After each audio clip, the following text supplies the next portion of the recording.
Engineer Gold Mines is focused on the exploration and development of the historic high-grade Engineer Gold Mine situated 32 kilometers southwest of Atlan, British Columbia. Engineer Gold Mines is fully permitted for surface and underground exploration with the 2019 drill program now underway. Engineer Gold Mines Limited trades on the TSX Venture Exchange, symbol EAU. For more information, please visit us at engineergoldmines.com. You're listening to HowStreet.com radio, available online at TalkDigitalNetwork.com. Welcome to HowStreet.com radio, the online source for market opinions. Here is Jim Goddard. My guest is Stewart Muir, Executive Director of the Resource Works Society. Welcome back to the show, Stewart. Thank you, Jim. Stewart, the UN Agreement on Indigenous Rights signed by the BC government, is that going to open the way for new resource development in the province? Well, there's a very significant number of First Nations, not just in BC, but across Canada, who see implementing the principles of this United Nations Declaration on Indigenous Rights into different laws. You know, we have a new law in BC recently passed, Bill 41. It is really a work in progress. We won't know possibly for quite a long time exactly what all is entailed, but it does signal that we're headed in a direction where some of these historical wrongs will be righted. The misalignments that have prevented First Nations from having the same quality of life as all the rest of Canadians can be finally addressed.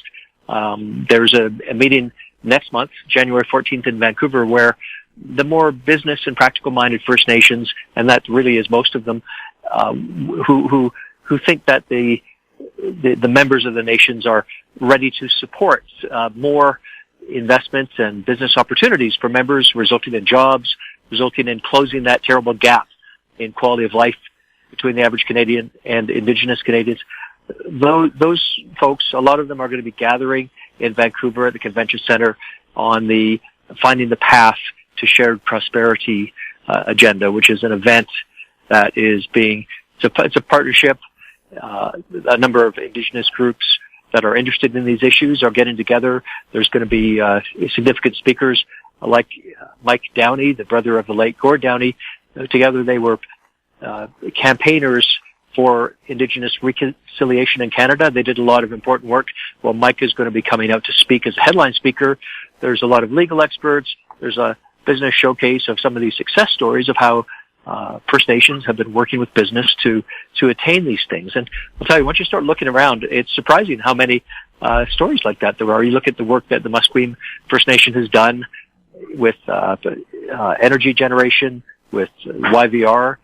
You look at the Squamish First Nation, which has been in the news recently for its housing development in Kitsilano. That's a great example. But also lots of other things like LNG is an example. The natural gas pipeline, the Trans Mountain pipeline as well, is very much dependent on First Nations that want to be engaged in that and get benefits. Tourism, telecommunications, there's just so many things. It's a new era. So I think there's, despite some of the interpretations of what UNDRIP could mean, I think the consensus I'm starting to hear is, look, this is an opportunity to finally get on top of some long-standing unaddressed issues. Do you feel it's a widely perpetrated or perpetuated myth that First Nations people are against natural resource development? Well, the funny thing is I do hear that all the time, but when I'm out around Canada, and as you know, Jim, I am constantly traveling, speaking to audiences, especially in Western Canada, but other parts of Canada too. I was speaking with a Cree Nation representative from Quebec today about, their aspirations.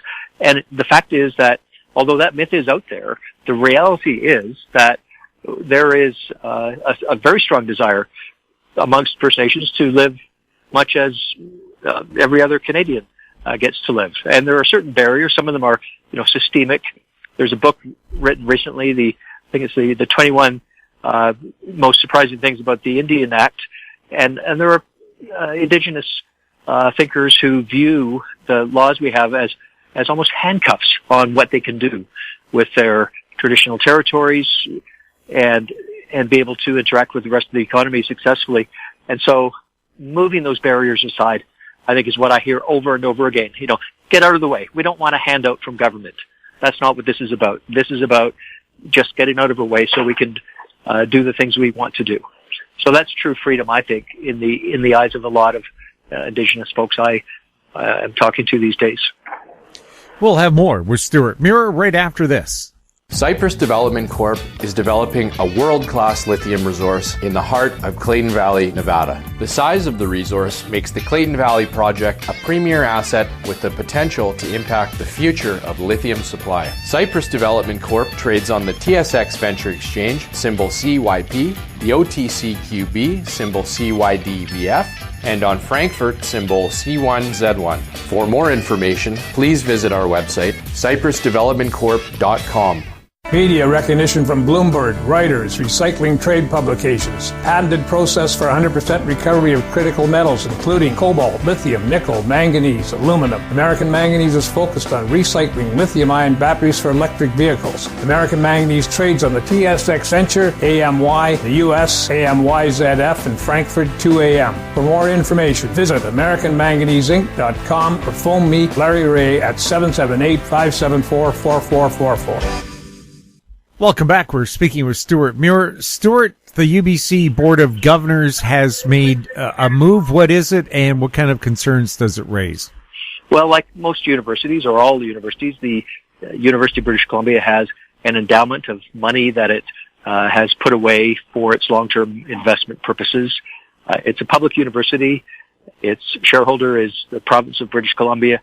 So all of that money is, in a sense, our money. So that's what we're talking about. And having been a bit of a campus radical in my day, I know what it's like to have some high ideals that you want others to share. And that's what's happening at UBC, where we have a group of students and faculty who've adopted an American campaign. Yes, another American campaign affecting our culture, that insists that, the university take out of its investment portfolio anything that they call fossil fuel companies. And the Board of Governors has been asked this for a number of years, and they've usually looked at it quite sensibly and said, well, we think we're in good shape here. We're supporting sustainability. We're an educational institution that is doing all the right things. We'll take a pass on that. But this week they've decided they will adopt a significant amount of this proposition, which is actually not a huge amount of money at stake in a very large $100 billion portfolio. So it's somewhat symbolic, but they are going to make this move. And I think this has got a lot of people talking. I posted on social media about it, and it stirred up quite a conversation. So, Jim, I think this is a hot button issue, and we should talk about it a little more. Well, doesn't it kind of turn your back on Western Canada? Saskatchewan and Alberta depend on energy production. BC depends a lot on natural gas to make sure that we have health care and education. Is that turning its back on Canada? Yeah, I think it is. More than, say, the U.S., the Canadian economy is dependent on activities that create fuels for domestic use and export use. So it sends a message that, in the words of, I was on CKNW radio talking about this yesterday with host Michael Smith and the representative of the student group that is pushing this agenda. And, they just, you get the impression that they don't spend a lot of time out in the real world looking at how regular folks, the ones who are the owners of that money and the ones who pay tax dollars every year, so students can have most of their education subsidized by us, so that they can hopefully go out into the world and do good things for society. A bit of a disconnect there. You think fossil fuel companies, okay, what is that? Is that oil and gas? I guess so. Coal producers? I guess so. But you look around, I'm just in an airport talking to you right now. I see a bunch of planes out there. As I understand it, these planes use a substance, kerosene, to fly around. That's a fossil fuel.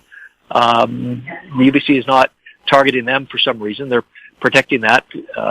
Bombardier planes built in Canada that must have this fuel. They're not being targeted as a company for some reason. The students seem to think they're okay. The cement business, which is great industry, we need to build things with cement. They use a tremendous amount of fuels that result in emissions. They're not part of this. There's a kind of selective, almost a maliciousness, and you start to ask, well, why is this? Why, if the issues really are emissions, and emissions are an issue, why aren't these campaigners asking for an actual solution to this problem that involves reducing emissions? Instead, they're really just targeting one type of fuel production. And I think if you want to understand why that is, you need to look at who's behind these campaigns. The renewable industry in the U.S. is in a lot of cases in search of subsidies for wind and solar for their pet projects, and they want to try to exclude fossil fuels or cause fossil fuels, oil and gas, to be degraded in the public view. And that's really what's at the heart of this type of campaign. Because if it was an honest campaign that was really about emissions, it would be about all these other things we're talking about, planes and cement and the food we eat. If you, for example, the radio interview, the young woman mentioned the moral problems with those who produce and use fossil fuels. Well, that's everyone. At UBC, they just this year opened a new state-of-the-art district heating system to provide hot water and heating for the campus. Guess what? Let me ask you to guess, Jim, what fuels the clean, state-of-the-art UBC district heating system? Would you like to guess? Kind of the thing that comes off old plants and dinosaurs, but it's not a liquid, it's a gas. Exactly, natural gas. So if you need to wash your hands at UBC, you're using natural gas. And in the definition of these campus warriors, you're some kind of climate criminal. Well, of course, that's preposterous. And, I think you go beyond that. Look at fertilizer. You can't have fertilizer. You can't manufacture it to grow foods without having natural gas as an input to produce the ammonia you need. And the way you get that is you drill it from the ground. It's a fossil fuel. Well, they don't want that. If you reduce the natural gas from fertilizer manufacturing, if you got rid of it and you were then forced to make do with the fertilizer that you can make without it, we would be able to support a population on Earth right now of about 3.5 billion people. It's been calculated, which is what, something like half. So half the world has to die off in order to satisfy the wishes of, a small group of campus radicals who seem to be anointed by the people in charge of our money for the university for running the institution. It all seems rather strange, but it's a strange year, I guess, in a lot of ways, and a strange world. Have you ever pointed to a person like that and said, how much of the material that you're wearing right now or carrying, that belt is made out of leather, that comes from a cow that had to be fed and watered, you're wearing rubber-soled shoes, that rubber came, from a petrochemical plant. How did you arrive here? Oh, you came on a bus. Well, what powered that bus? What were its tires made out of? What was used to mine the steel and the aluminum it was made out of? Have you ever asked them questions like that and said, if you can divest yourself of all those things, what would you look like dressed up, ready to go to school? That would be a great question. I think the average person knows what the answer is. Even people who are kind of skeptical of all these the potential impacts of not doing the extraction and processing and so on of those activities, not doing them right, it realizes that they're integral to their quality of life. But I think, you have universities that you tend to get ideological groupings, and people want to pursue some cause, and the university campus can be a great way to do that. Adults actually listen to young people and have discussions, important discussions. I mean, let's face it, if Canada is going to be able to make a difference in the whole global climate change agenda, it's going to have to do that through supplying its cleaner products to the world. It's uranium, it's natural gas and LNG, and even, believe it or not, it's heavy oil, because we produce it in ways that are far superior to how it's produced in many other parts of the world. And if we choose not to do that, which is what some of the, I think that sort of, I guess I would say the anti-trade or trade skeptic, division of society is seeking, we will actually contribute to higher emissions around the world because there's only one atmosphere. We all live in it. There are not borders between countries that extend into the air. You know, Canada could stop emitting everything right now. We could all just go to sleep and never wake up. No more emissions. It would make virtually zero difference to what's happening in the world. But if we get busy and do share our low carbon and cleaner products, we can help other countries reduce their impacts, and that will change the world. So that's why I'm so troubled when I see boards of governors. These are accomplished, competent people with financial backgrounds often and governance backgrounds, leadership roles, caving in to irrational, fear-based, private interest group driven agendas that harm the people who fund our universities. Then I think we should be annoyed by that. Well, annoyed is too mild a term, really, Jim, isn't it? Well, I heard a group of UBC students were going to go on a hunger strike unless the university adopted this U.S.-driven anti-fossil fuel investment policy. And I said, well, those students are probably closer than others to becoming fossils themselves. Well, indeed. I mean, maybe a hunger strike is not a bad idea. They could set an example for others to go on hunger strikes if that's what they believe in. Good for them. But it doesn't mean that you have to adopt their cause. If we did that every time, someone threatened something like that, I think the world would get to be a pretty crazy place. We could make decisions based on rational case and let that settle things. But often it doesn't happen that way in practice. We'll have more with Stewart Muir right after this. Avon Resources Limited is a gold exploration company with significant projects in British Columbia and the Yukon, trading on the TSX Venture Exchange, symbol ABN, and the OTCQB, symbol ABNAF. Surrounded by world-class gold deposits and mines, Avon's 23,000 hectares Forest Kerr Gold Project is located in the heart of the Golden Triangle in northwestern BC. For more information, visit us at avonresources.com. Don't miss out. Stay informed. Receive the HowStreet.com weekly recap with thought-provoking podcasts, radio, and articles delivered to your inbox. Sign up for the HowStreet.com weekly recap on our homepage at HowStreet.com. Welcome back. We're speaking with Stewart Muir. Stewart, Alberta's Energy War Room has been opened in Calgary, where they plan to fight what they call misinformation about the province's energy industry. Is Alberta wise to do this? Yeah, they should have done it 10, 15, 20 years ago. BC should be doing it. The federal government should be doing it. I think the fact that only Alberta has stepped up to do this is a good thing. You know, that said, it's important to depoliticize these things. The promise to have this war room, let's not forget, was a campaign promise of the Jason Kenney government.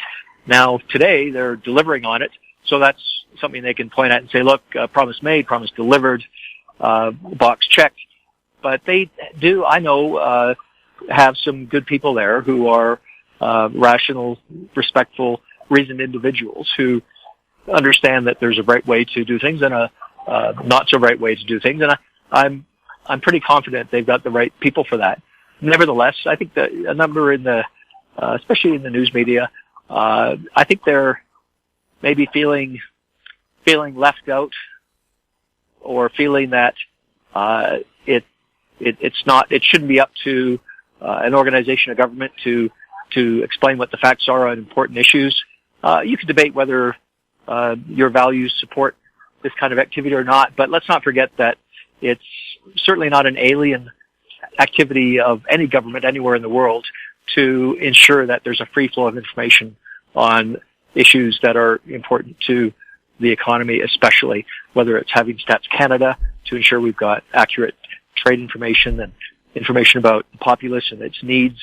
That's just a standard thing. I think it's quite a standard thing for an energy-dependent economy as Canada is, and Alberta certainly as a province, to have a base of information that can be distributed. And I do think the absence of it in the past was a significant weakness that allowed misinformation to truly overwhelm a lot of otherwise important debates. Do countries from the Middle East and Russia actively fund organizations that are against Canadian energy? I have no way to answer that one for sure, but I know it has been claimed thus.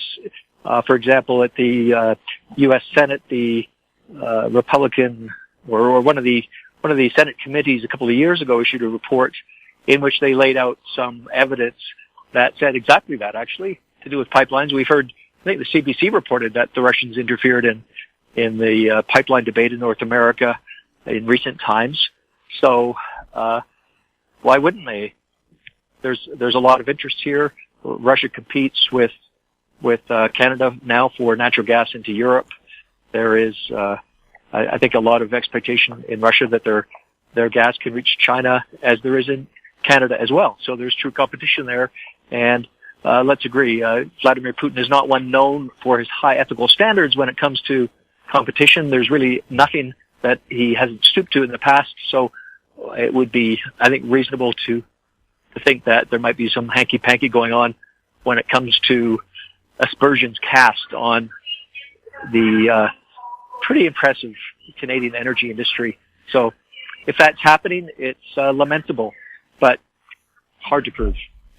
Do you think Western Canada, and when I say Western, it's mostly Alberta and Saskatchewan, will they get the attention they need to quell the separatist sentiments that's basically come out of the lack of federal support for energy projects?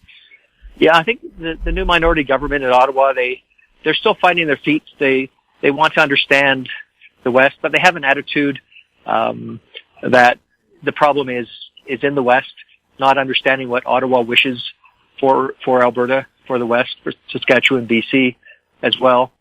And that until these wayward children among the provinces sort themselves out, then the problem cannot be solved. That's really the attitude of the mandarins of Ottawa and their political masters in a lot of cases, not all, but a lot. And they have a very hard time getting over that because it's the culture. But in this case, the culture is utterly wrong.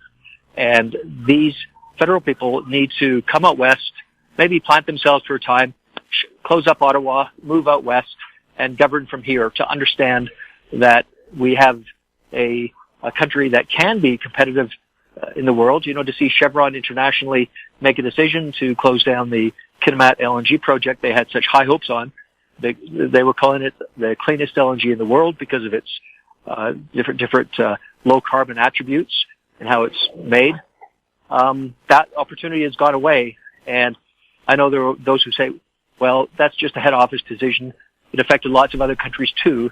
Well, what if we had put out the same sort of welcome mat that Texas does to bring energy business to it, and actually is the one that's getting the benefit of that project being closed down, because Chevron is concentrating much more of its business now in Texas to the detriment of Canada.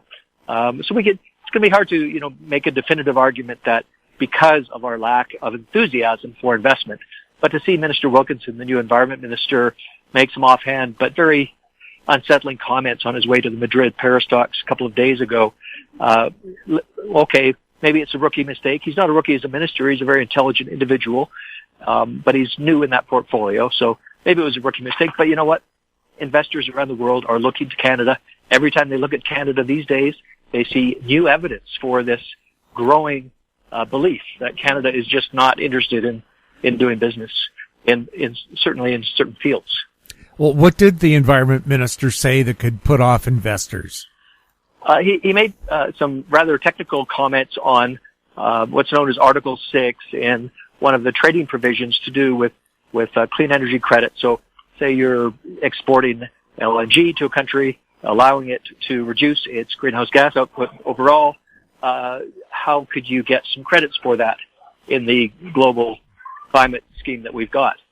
And, I think it rather surprised a lot of people who are of the belief that, with, for example, Asian buyers trying their hardest to get cleaner Canadian fuels to their markets, but finding nothing but frustration.